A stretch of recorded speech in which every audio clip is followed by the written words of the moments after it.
Hi, hello. It's Benjamin, and I'm here to talk to you about ICARE. ICARE is a nonprofit organization within the city of Jacksonville, Florida. ICARE stands for the Interfaith Coalition for Action, Reconciliation, and Empowerment. And just full disclosure, getting started here, I would love to work for ICARE, and I just want to put that out there so that you know that I am very much self-interested in this. I have recently become the head of the ICARE ministry at my church, Buckman Bridge Unitarian Universalist. And last night I attended the kickoff meeting for our fall season of house meetings. And so the way ICARE works is it's an organization designed to hold the government accountable within the city of Jacksonville.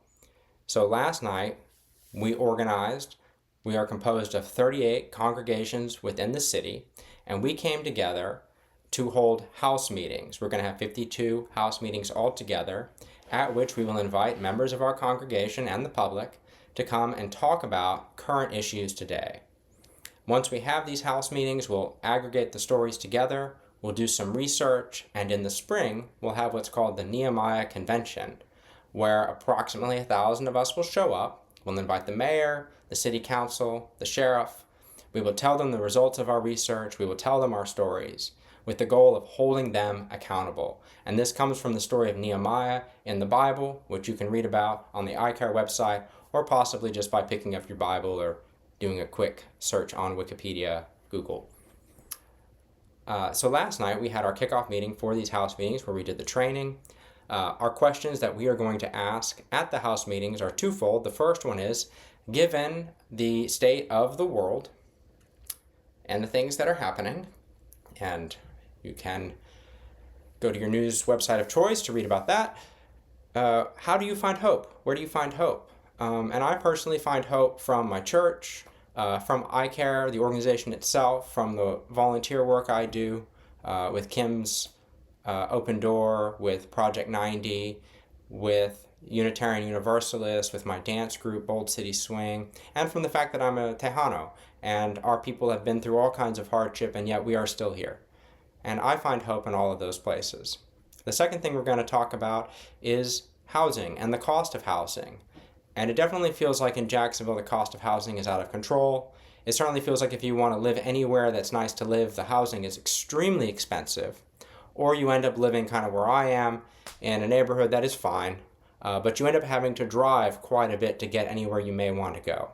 I tried to move recently, and the increase in rent was just simply unaffordable. And so I have chosen that I would just continue driving.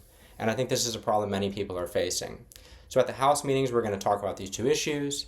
There will be additional meetings throughout the fall and winter where we do research and create a presentation that ultimately culminates in this Nehemiah Convention, where we hold the mayor, the city council, and the sheriff accountable. And we're going to ask them, what are they doing about housing? What are they doing to reduce crime? What are they doing to help our children? And the goal is to create positive change within the city. And I am 100% behind this organization because I think this is exactly how you affect change, by coming together, by talking, creating a plan of action, and working for a common goal. And I am very, very excited to be the head of the ministry at my church, and I'm just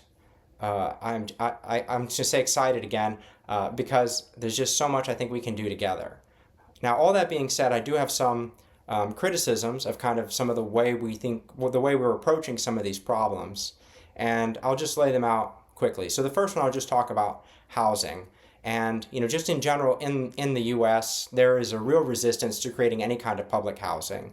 And in general, I think the idea of public housing is kind of nonsensical, that we're just going to ask people in this kind of uneconomic way, uncapitalistic way, to build cheap housing or affordable housing for who exactly? And we wait on the powerful, we wait on the very, very wealthy to come in and do something to solve this problem. And I think, when we talk about holding the powerful to account, those of us who have jobs, who have income, who can afford our rents, I think we need to look in the mirror. I look in the mirror, I'm looking at myself right now, making this video, and ask what I can do. And I think there is a lot we can do. If the city is not going to do what's required, if the U.S. government is not going to do what is required, then we as the people need to. And my basic idea is pretty straightforward. We know how to build condominiums. We know how to run HOAs. I think that we should contract with builders to create 10, 20 family HOAs composed of high quality but affordable housing that we want to live in. And in doing that, we should be able to build these houses at a much cheaper rate than what they currently cost. And then we can build an extra unit, an 11th unit, a 21st and 22nd unit.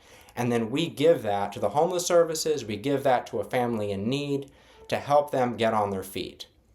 Another place where I have a bit of criticism is with the civil citation program. And Sheriff Waters has been very reluctant, if not downright hostile, at the idea that adults would not go to jail for the crimes they've committed. Crimes like jaywalking or not having a valid license when they're going to work. We're not talking about murderers. We're not talking about violent crimes. We're not talking about drunk driving.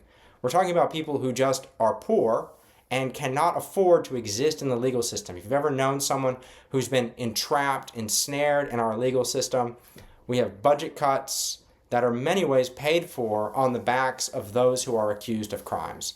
And the simple fact is that the system will not give you justice unless we pay for it. And the public defender's office is chronically underfunded, chronically understaffed.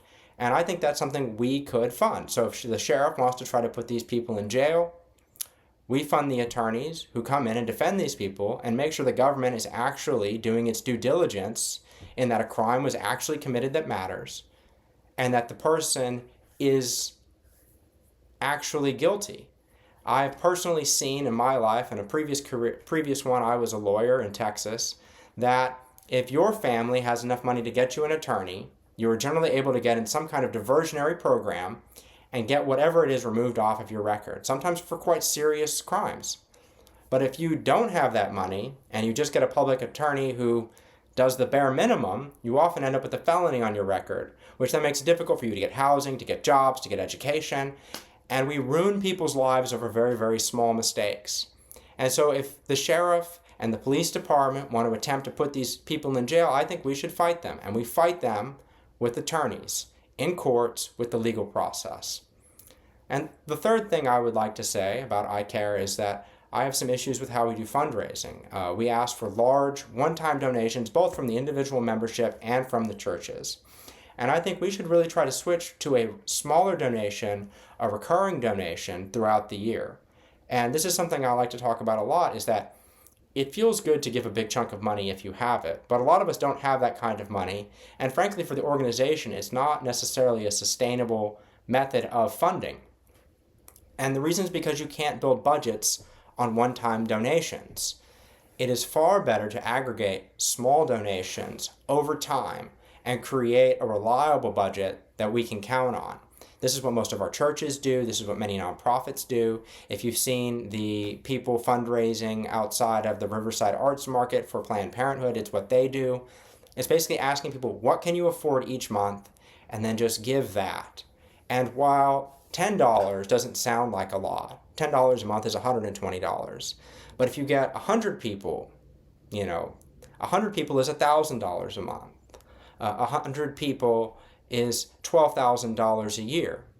There are 1 million people in Jacksonville. What happens if they're all giving $10 a month to things like ICARE, to our homeless services, to the public defender's office, for affordable housing programs? What kind of city do we have if we all work together to build things that benefit all of us? Can we build grocery stores? Can we build soup kitchens? If the government's not going to help us, if the city of Jacksonville and the state of Florida and the U.S. government is not going to help us, then I propose we just do it ourselves. And that, to me, is the most American thing I can think of. I'm not inclined to wait. I'm inclined to act. So once again, my name is Benjamin. I'm a freelance social worker. I love helping out, and I'm between jobs at the moment, so I've got extra time to volunteer. If you like what I'm doing, please like this video, share this video, and if you have some extra cash each month after supporting ICARE, I would really appreciate it if you would join my Patreon. Thank you for your support, thank you for your time, and God's bless.